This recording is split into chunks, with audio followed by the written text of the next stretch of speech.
Hi, I'm Sherry and welcome back to my channel, Sherry Jones Designs. This is a channel where we do DIY and upcycling, and I do all kinds of tutorials related to upcycling. So in today's video, I'm going to show you how I made these cute little shorts. Now this is perfect for if maybe your shorts are too small for you or whatever, and you don't want to, you want to upcycle, you want to reuse, you don't want to waste your money. And look how cute these are. They turned out so cute. I'm going to show you how I made them. And now these use a different method of the ends here, how I sewed them together. I did another pair that followed my boho tutorial on the jeans. And these have a different method of enclosing. And I'll link that tutorial below. Basically, I followed everything in that tutorial to make these. So all you have to do is just do a shorts version. You could do these as capris. Think about all the possibilities. They're cute. And how many times have you been to like a garage sale or a Goodwill and there's been a cute pair of pants but they're too small? This is a great way, by adding into the ends of them like this, that you can make them your size. I usually use about 4 inches on the end. So 8 inches is a nice gap. You could make that smaller, less, or more. And it allows you to shop in sections and areas of the store that you normally can't do, because we have to buy specific for our sizes, right? So I noticed that stores usually have, even on clearance in the mall and in new clothing, that the smallest sizes, usually they have a way better selection, so this will allow you to maybe even buy nicer, newer clothing and upcycle it as well. So in the tutorial will be a voiceover, but I'll show you how I did it. So I started with a pair of shorts. Now this could be a pair of jeans.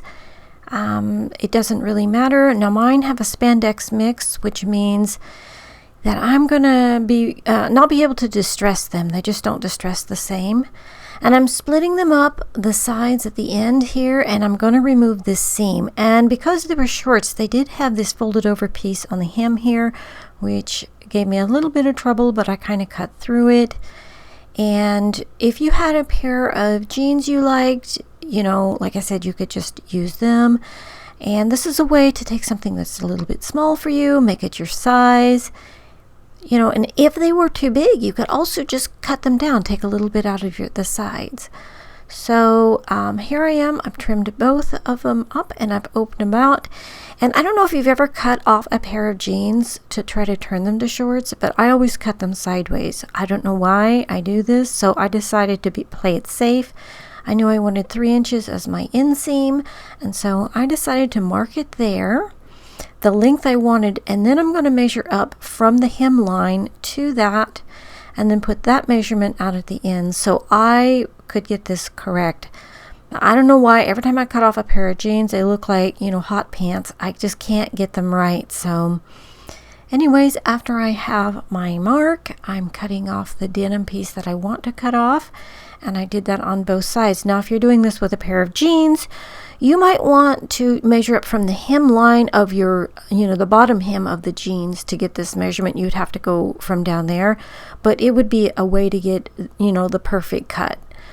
So here I am now. I've got my jeans. Now to get the right measurements, you're going to measure your denim, the width of all your denim, and then the width of, then you'll know the right width. Basically, if I wanted a pair of 36-inch waist was my finished goal, and I had 30 inches in denim, then I'd know that I need 3 inches on each end, and then I'm going to add another inch to each end because I have half-inch seam allowances. So that's the way to get the perfect fit of the jeans that you're making, if you're making them for yourself, or maybe you're doing custom orders. So now comes the fun part. We get to decorate, and I had so much fun doing this. it's definitely an art form, and picking out all the colors. And let's say you had a specific top in mind that you wanted to make your jeans go with. You could have that top handy to as a reference, and then use the colors from that top to create the colors in your jeans. I mean, just think how fun that is. And after I've collected all the colors I wanted a little piece of this lace, and I did end up using this curtain here, this lace. It's a soft curtain, it's not itchy, but I actually end up using that as the ruffle as well, which I thought was so cute. And so I'm just adding in some little lace touches. I think lace and denim go so well together.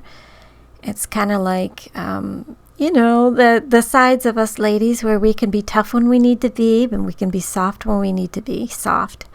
And now I'm removing one of my back pockets. Honestly, I only ever use one of my back pockets. I guess maybe sometimes I put both hands in there, but I carry my cell phone a lot of times in my jean back pocket, and that's it. So I'm like, that's okay that that's missing, and I like the way that looked. And now I've decided this is the color squares that I actually want to use on the ends, but I wanted to see raw edges. So I thought about it for a little bit, and then I thought, what I'm going to do? I'm going to cut it apart and sew it back together. That way I have all my raw edges and I have my colors. So that's what I did, and it ended up being 4 inches, which was perfect, exactly what the shorts needed. And I cut them apart that way, and then I cut them apart the other way, and I sewed them back together so I would have raw edges in between. And so there it is. And now to put it in place, I recommend starting from the bottom up if it's cut even. If you're unsure of your cut at the bottom of the legs, start at your waistband, fold it over, and go down, because you can get these in sideways and then it won't look right. And so by starting at the bottom and pinning it in place like this, you can see what it's going to look like before you sew it. Now when you do the other side, you got to make sure you get your pocket in there. Your pocket will want to fall away, and if you would sew it shut and then not have your pocket in there, you're going to have a big hole in your pocket. We don't want to lose our keys or our change or anything, So here I'm making sure that the pocket is included. And also when you sew down it, make sure you don't hit that metal rivet. You can actually, by doing this way, you can sew around your metal rivet if the jeans you cut open have the metal rivet. Also be careful when cutting your jeans open, you don't cut that metal rivet with your scissors, because it will damage your scissors if you cut it. So I'm folding that waistband down to match the top, and then I'm at the machine and I'm just using a straight stitch. I am using a heavy gold thread and a heavy needle in my machine, and it sewed through all of it just fine. I didn't have any problems, and my little Bernina does not have a super powerful motor on it, so I'm pretty sure that whatever machine you have can do this. So here I am going down, and I do stop and I do stop and use a back stitch every now and then when I sew that, just so it gives it extra strength if you stop every 3 and 4 inches and do a back stitch. Now here I'm showing you that I'm trying to preserve my seams on, because I kind of wanted to see that seam stick out all the way down and not be sewed in at the top or the bottom. So I stopped and started on each side of that seam, and I thought they were turning out so cute. Here I'm just like, this is going to look so cute when it goes through the wash and everything ravels.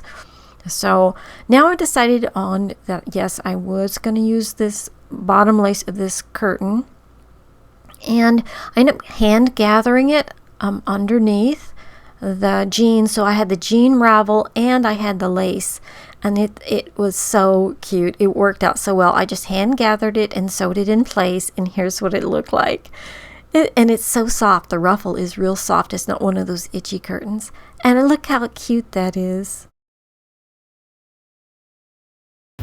I hope you enjoyed that tutorial, and don't forget that in the comment section down below is a link to my Discord. It's called the Happy Sewing Club, where if you want to show me something you've made, something that you are, or you just want to come see what all the other, people over there are doing, just come over and read and look around. You're welcome to do so. We also have a monthly challenge on the Discord. This month we're making a boho type scarf. So last month it was pot holders and jar openers, which you can do any of those. Like if you want to do the month or the month before challenge, you know, feel free and to upload your pictures of what you made. It's just a fun way to share the hobby that we love, which is sewing, and just to chat and hang out with everybody there. Okay guys, thanks for watching, and don't forget to like, share, and subscribe. And until next time, happy sewing.